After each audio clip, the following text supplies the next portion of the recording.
Hola amigo, ¿cómo estás? ¿Qué tal? ¿Qué te cuentas? Bref, j'espère que tu vas bien. Bienvenue sur l'Amigo, la chaîne pour apprendre l'espagnol et découvrir la culture d'Amérique latine et d'Espagne. Aujourd'hui, on va apprendre tout ce que tu dois savoir sur le vocabulaire de la maladie, sur comment dire je suis malade, comment parler de la santé en espagnol.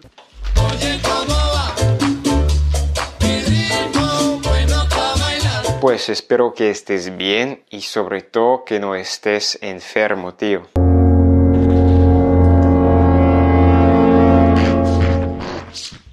Y hoy te voy a dar todo el vocabulario útil sobre el tema de la salud. Donc, écoute bien tout ce vocabulaire très utile que je vais te donner et reste bien jusqu'au bout parce que à la fin, je vais te partager un verbe faux ami quand on parle de sa santé, quand on parle de la maladie, qui est un vrai piège en espagnol. Il est indispensable à connaître et il t'évitera bien des moments gênants.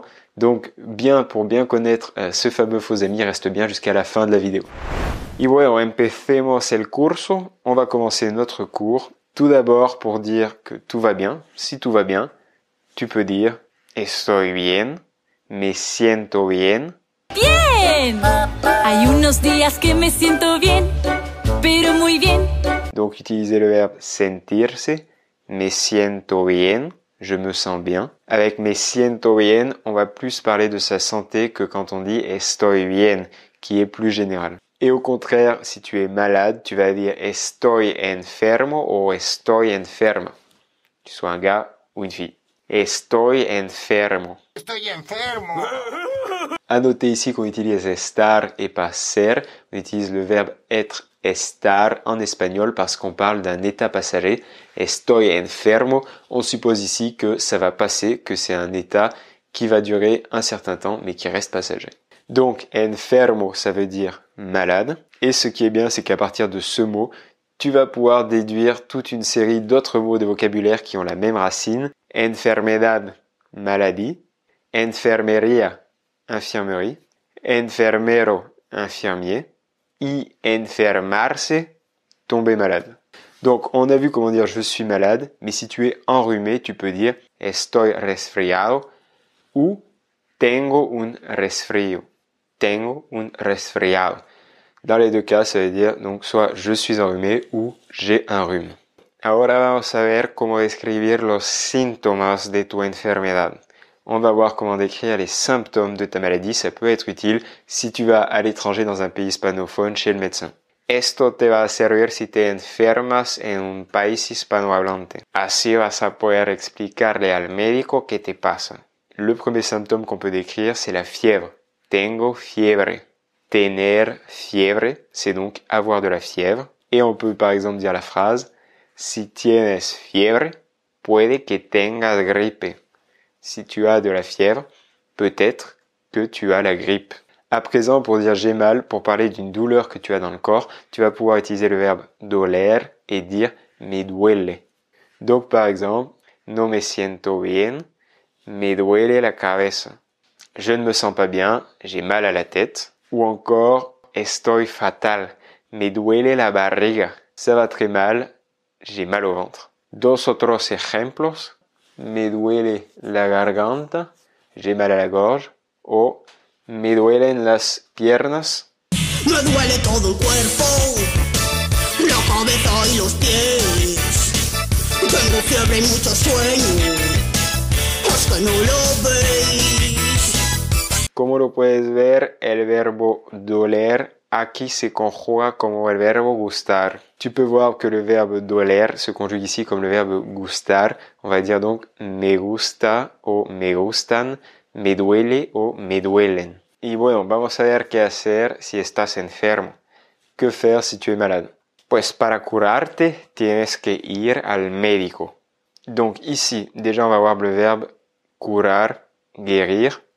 Donc, par exemple, para curarte, pour que tu guérisses.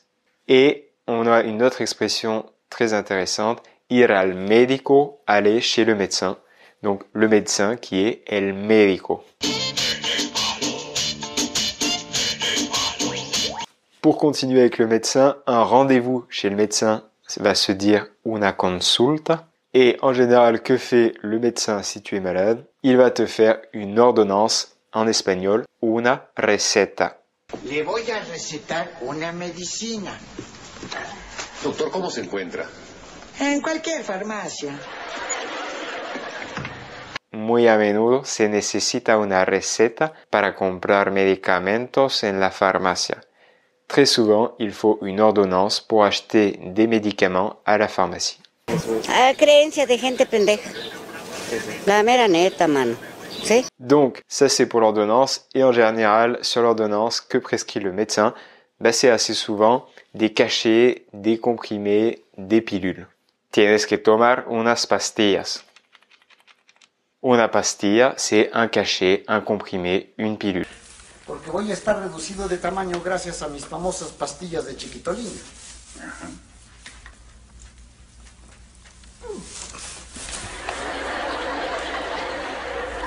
¡Chanfle!